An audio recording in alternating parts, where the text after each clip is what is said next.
Hello, my dear student. Welcome to another edition of your mathematics lesson. Today, in continuation with your main topic, that is the coordinate geometry. What you are going to learn today is a relationship between slopes of line that are parallel and a relationship between the slopes of line that are perpendicular. So let's begin. So after completing the very lesson today, my dear student, will be able to find the slope of a line using the slope of another line that is parallel or perpendicular to it. And number two, also be able to find or write equation of a straight line using another line that is parallel or perpendicular to the given line that you wanted to find its equation. These are the two things I hope my dear student will be able to do after completing the very lesson today. So as usual in your favorite segment of the lesson that is Marcus Fund, today I'll give you another interesting property of the Pascal triangle. I'll give you this interesting property after completing my lesson today, so don't go away. So to begin in the lesson, let's first learn what is the relationship between the lines that are parallel. If L1 and L2 are parallel, for example, and those two lines have slope M1 and M2 respectively, that is M1 is the slope of line L1 and M2 is the slope of the line L2, and these two lines happens to be parallel. So what happened to their slopes? Let's say if these two lines are parallel, then their slopes M1 and M2 will also be equal. That is, slopes of line that are parallel, those two slopes will be equal. So if you have slope of one, you can just use it as slope of the other line. But if two lines are perpendicular, like in this case, L1 and L2 are perpendicular lines, and those two lines have slope M1 and M2 respectively. That is, M1 is the slope of L1 and M2 is the slope of L2. And these two lines are perpendicular to each other. So let's see what happened to their slopes. Their slopes, if those two lines are perpendicular, by the rule it says their multiplication, that is multiplication of the two slopes, will give you minus 1. That is, the product of the two slopes will always gives you minus 1. That is, if you have the slope of L1 and you want to find the slope of L2 using the slope of L1, simply multiply the two and equate it by this minus 1, which you can have M2 by dividing both sides by M1. So we find that this very rules is very useful in writing equations of lines as additional information, which we shall see in our examples. So example number 1, it says line L1 is parallel to this very line y equals to 3x plus 4. And that line L1 passes through this point with the coordinate 2, minus 3. The question asked here is to find the equation of L1.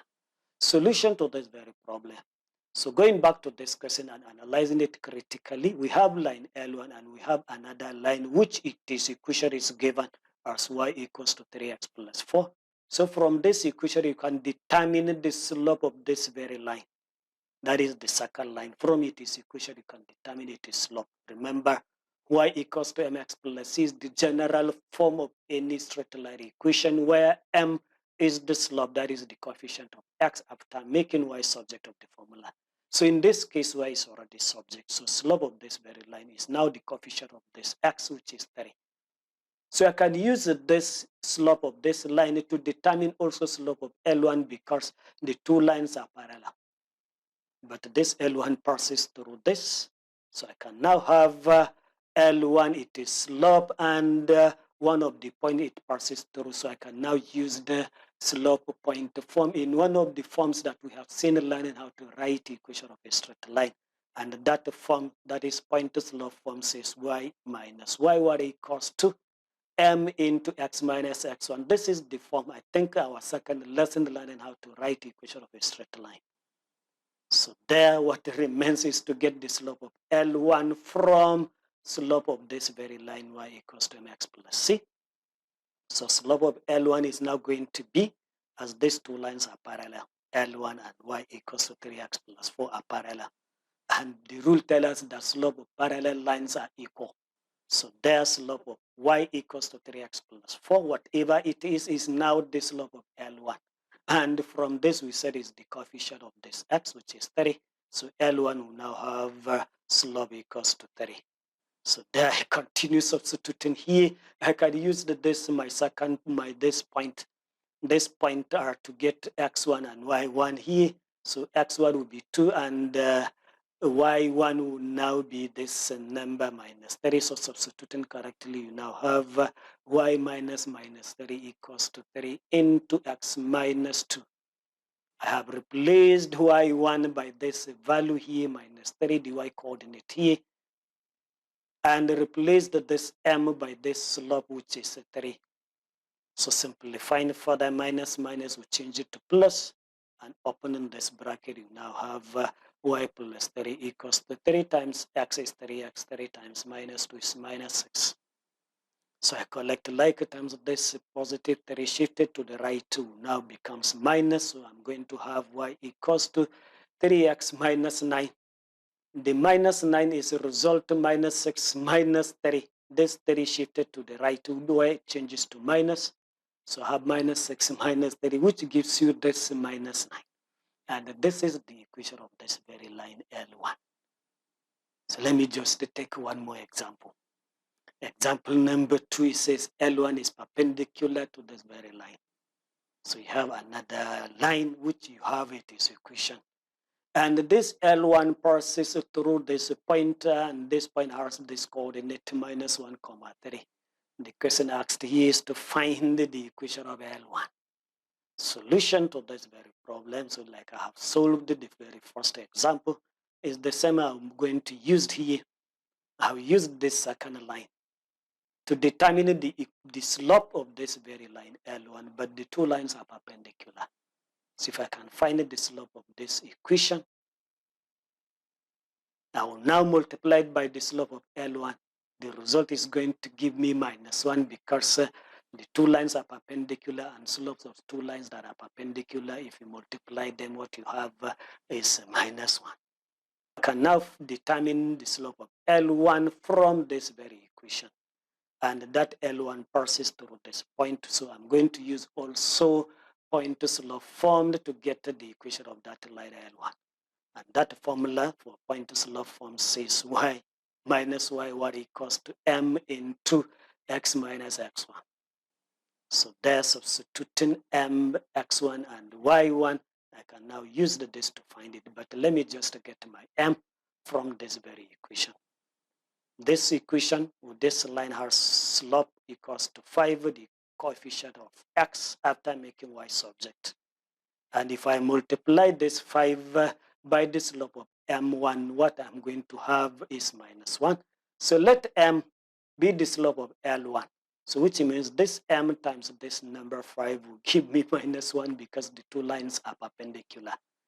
And there I can get m by dividing both sides by this 5. So my m is now going to be minus 1 over 5. This will now be the slope of L1. And I have there's a very point x1, y1. So I'm going to substitute in this very formula. So that gives me y minus 3. Y1 is now this 3. And x1 is this minus 1. And the slope m, which is minus 1 over 5. So this is what I have here. Y minus 3 equals to minus 1 over 5 times inside the bracket is x minus 1. What I'm going to do next is to simplify what is inside this very bracket. That is the minus will change it to plus. So I'm going to have y minus 3 equals to minus 1 over 5 into x plus 1. So next is to expand this very bracket by multiplying everything inside by minus 1 over 5. So there I'm going to have y minus 3 equals to minus x over 5 minus 1 over 5. Look at it. Minus 1 over 5 times x and times this positive 1 gives you this result. So I'm going to collect like times this minus 3 shifted to the right hand side. There you now have y equals to minus x over 5 minus 1 over 5 then plus the 3. So what I'm going to do next is to clear this fraction by multiplying each and every term by the LCM of the denominators.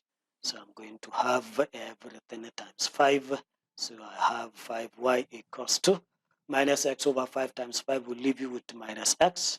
And 1 over 5 times 5 will give you -1, and 3 times 5 gives you +15. So -1 plus 15 will give you this +14. So this will now be the equation of this very line L1, that is 5y equals to -x plus 14. So thank you for your attention, and let me just move to the last segment, mass expand, and give you that interesting property of the Pascal triangle. So another interesting property of the Pascal triangle, let's just have a look at this interesting property. But this is the Pascal triangle, and this property says some multiples, not all, some multiples of 2, 3, 5, and 7. Some of them, etc., form a nice symmetrical pattern of triangles. That is some multiples of prime numbers. If I understand it very well, these 2, 3, 5, and 7, they are prime numbers. So some multiples of prime numbers form a nice symmetrical patterns of triangle. Let's just see. Let's start with, I can see here, look at this 3, 3, and 6. 3, 3, and 6. These are multiples of 3. I can divide each of this by 3 without a remainder. And you can see these 3 numbers. If I join them together, it forms a triangle. So these are multiples of 3. It's not all the multiples of 3, I beg your pardon, please. Let's take another multiples, because it's not only multiples of 3, it says some multiples of 2, 3, 5, and 7. Let me just check and see whether I have another multiples. If I take this 4, 6, 4, and down 10, 20, these are multiples of 2. I can now join them to get another nice triangle. Look at it. I'm linking this 4, 6, 4, 10, 20. Look at it. These are multiples of 2, and they form this triangle. Let me just go down and see whether I have another nice triangle there. This 5, 10, 5, 5. This can be multiples of 5, but if I go down 15, 35, 70, yes, I'll form another nice triangle. Look at it. Look at it. This is multiples of 5 I'm joining. It formed this very triangle. And looking at the triangles that I have below, they are trying to form a nice pattern. So let me just move and see. I have multiples of 3, multiples of 2, multiples of 5. Let me see whether I can get multiples of 7. Yes, I can see it here, 7, 21, 35. So I can now find another nice symmetrical pattern here, because all this 28 can be divided by 7. 84 can also be divided by 7. 210 can be divided by 7. And then the number below.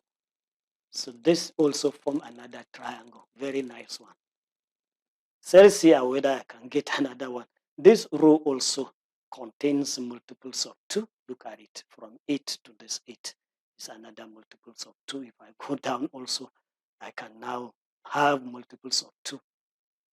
So this is another triangle. If I have more rows down, it will complete that very triangle. And let me just get one more. I can have, this is a multiples of 3.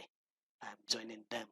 If you go down, if you have more rows, you see it also form another triangle. So if you have more rows, I believe this will now form a nice, just a symmetrical pattern of triangles, as you can even see from these few ones. This is amazing. We see more of this in our next lesson. Thank you for your attention.